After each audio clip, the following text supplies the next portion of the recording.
प्रिय विद्यार्थियों, देखिए हम पढ़ रहे थे पंचतंत्र, और पंचतंत्र के हमने यह जाना कि इसके अंदर कितने भाग है, और आपके सिलेबस में चलने वाले अपरीक्षित कारक की जो प्रथम कथा है, मुख्य कहानी है, उसको हमने पढ़ा मणिभद्र की।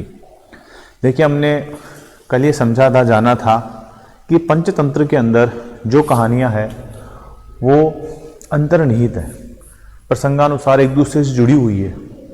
एक मुख्य कहानी होती है और उसके साथ उसके सहायता के लिए उस उपदेश को, उस बात को पुष्ट करने के लिए उसके साथ और कहानियाँ जुड़ जाती है।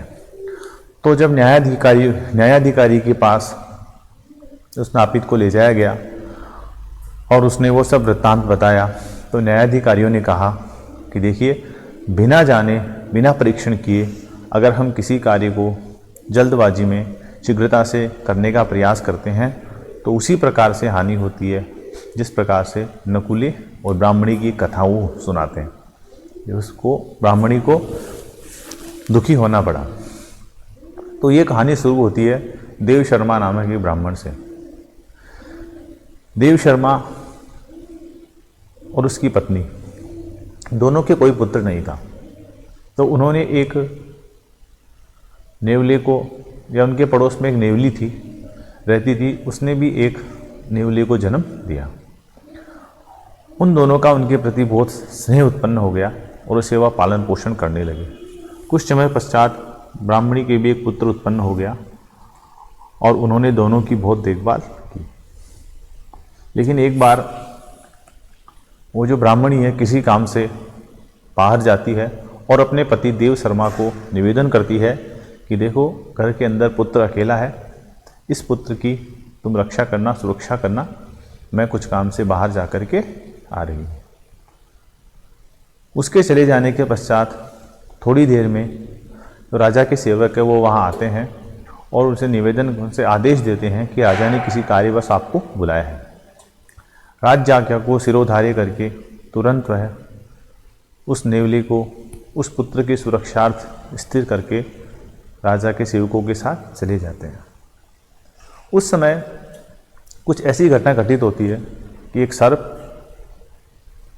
जहाँ वह पुत्र सो रहा होता है, उस कमरे के अंदर प्रवेश करता है। जब यह सब दृश्य नेवला देखता है तो उस पुत्र की, ब्राह्मण के पुत्र की रक्षार्थ वह उस सर्प के ऊपर वार करता है और उसे मृत कर देता है।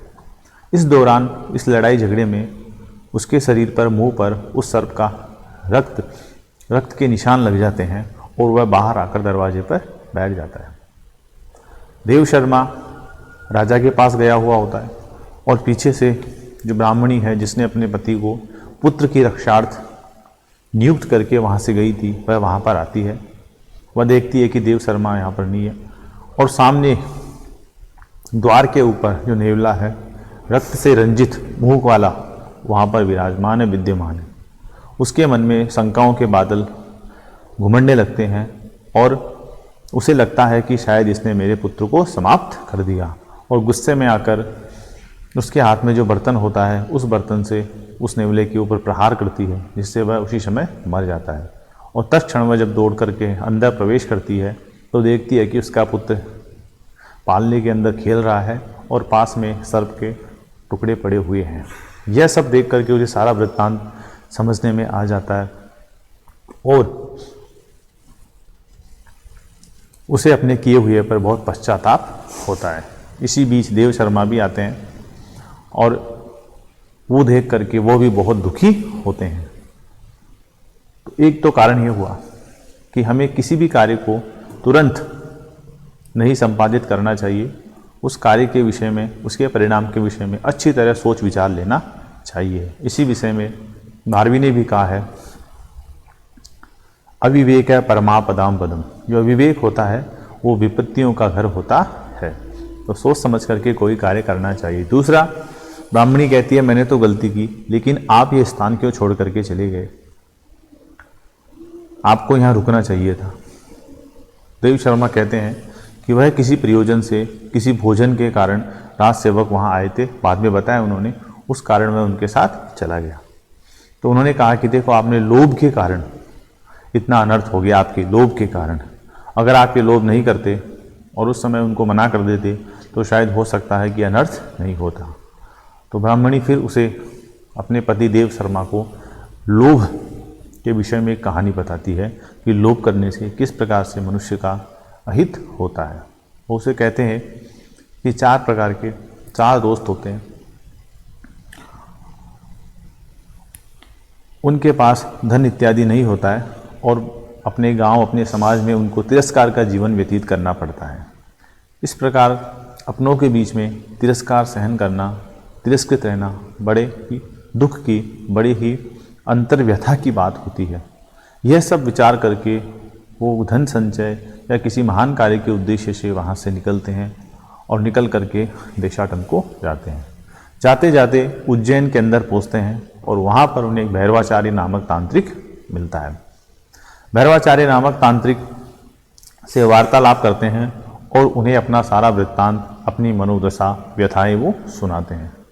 भैरवाचार्य उनकी समस्या को, उनकी व्यथाओं को, उनकी चिंताओं को समझ करके उन्हें 4 सिद्ध वर्तिकाएँ देता है और ये कहता है कि देखिए, आप उत्तर दिशा में हिमालय की तरफ जाइए, जहाँ बत्ती गिरे, जो वर्तिका गिरे, वहाँ पर आप खोदिएगा, आपको कुछ न कुछ अवश्य मिलेगा। चारों वहाँ से निकलते हैं, उत्तर दिशा की ओर, हिमालय की ओर प्रस्थान करते हैं।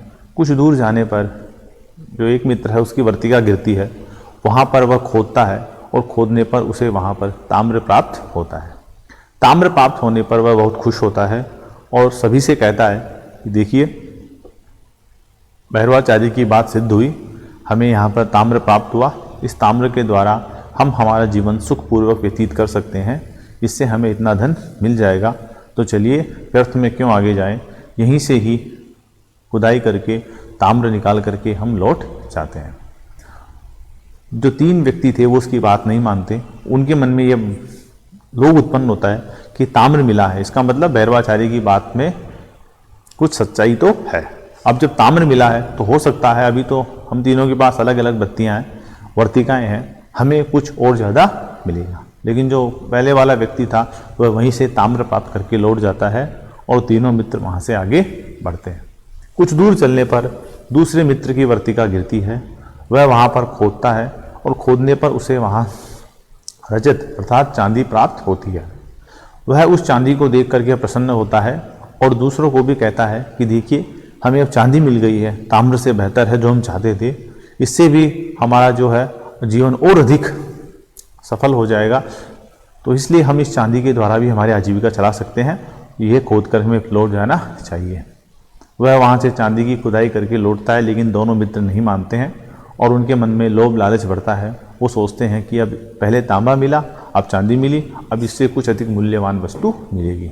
आगे चलते हैं और आगे चलने पर जो तीसरा मित्र है उसकी वर्तिका गिरती है और उसे वहाँ पर खुदाई के दौरान स्वर्ण प्राप्त होता है। और उसे समझाता है कि देखो, हमारा जो लोभ है उसकी यह पराकाष्ठा है, अब हमें स्वर्ण मिल गया है, स्वर्ण से बहुमूल्य क्या होगा, तो हमें अब स्वर्ण प्राप्त करके दोनों को यहाँ से लौट जाना चाहिए, इससे हमारी पीढ़ियों का पूरा जीवन सफल हो जाएगा। जितनी हमारी अपेक्षाएं, आकांक्षाएं, जो भी हमारी इच्छाएं हैं वो सब इससे पूर्ण हो जाएंगी।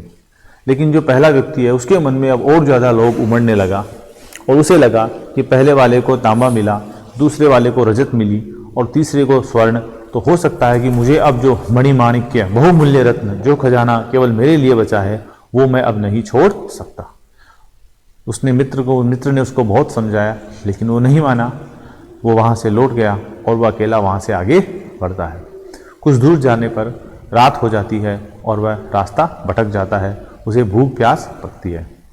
भटकते हुए जाते पर उसे एक व्यक्ति दिखाई देता है जिसके सिर के ऊपर एक चक्र घूमता रहता है और उसके सिर से रक्त बह रहा होता है। उसे देख करके वह बहुत ही आश्चर्यचकित होता है, भयभीत होता है, लेकिन अकेला था इसलिए उसके पास जाकर के उसे पूछता है कि भाई तुम कौन हो, यह तुम्हारी दशा कैसी। यह कहते ही उसके जिस व्यक्ति के सर पर जो चक्र घूम रहा होता है वह वहाँ से छूटता है और उस व्यक्ति के सिर पर आकर प्रतिष्ठित हो जाता है और उसके सिर में से भी रक्त निकलने लगता है और पीड़ा होती है। उसे बहुत तीव्र पीड़ा होती है तो उसे कहता है, वह पूछता है, अरे ये मेरे ये उसे हटाओ, ये क्या समस्या उत्पन्न हो गई है, मुझे बहुत पीड़ा हो रही है। तो व्यक्ति बताता है कि आज से पहले मैं भी इसी की खोज में, इसी प्रकार वर्तिका लेकर के यहाँ आया था और किसी व्यक्ति के ऊपर ये चक्र घूम रहा था, उससे भी मैंने यही बात पूछी थी, उससे उतर करके ये मेरे सिर पर आया और यह वह आपके सिर से तब छूटेगा जब कोई इसी प्रकार से सिद्ध वर्तिका लेकर के यहाँ पर आएगा। उसने पूछा कि आपके सिर पर ये चक्र कब से है? उसने बताया कि जब मैं था, जब पृथ्वी के ऊपर किसी राजा का नाम लिया, उसका शासन था। उसने बताया कि उसकी तो पीढ़ियाँ पीढ़ियाँ हो गई हैं, बहुत समय बीत चुका है। तो उसने देखा, देखो इतने वर्ष तक मैं घूम रहा हूँ और अब आप इसको भोगिए। तो वो कहता है रुकिए। बोले अब मैं रुकने वाला नहीं हूँ, जिस लोभ के कारण मैं आया था उसको मैं समझ चुका हूँ। वह बहुत ही पश्चाताप करता है अकेला। वो कहता है कि मैं मर जाऊँगा। नहीं, तुम मरोगे नहीं, यहाँ पर सिर्फ ये तुम्हारे सिर पर घूमता रहेगा, रक्त निकलता रहेगा, भूख प्यास तुम्हें नहीं लगेगी, सिर्फ तुम तड़पते रहोगे। ये कुबेर की खजाने की रक्षार्थ किया गया एक व्यवस्था है। तो इस प्रकार से हमने देखा कि एक व्यक्ति अपने लालच के कारण, अपने लोभ के कारण जो जीवन में उसके आनंद है, जिसको प्राप्त कर सकता है, उनको छोड़ करके एक अज्ञात लाभ, एक अज्ञात मोह की प्रति वह अपने जीवन को बर्बाद करता है, उसकी ओर आगे बढ़ता है। इसी प्रकार से इसी कहानी के आगे एक और कहानी यहाँ से शुरू होती है, जिसका हम अध्ययन कल करेंगे। धन्यवाद।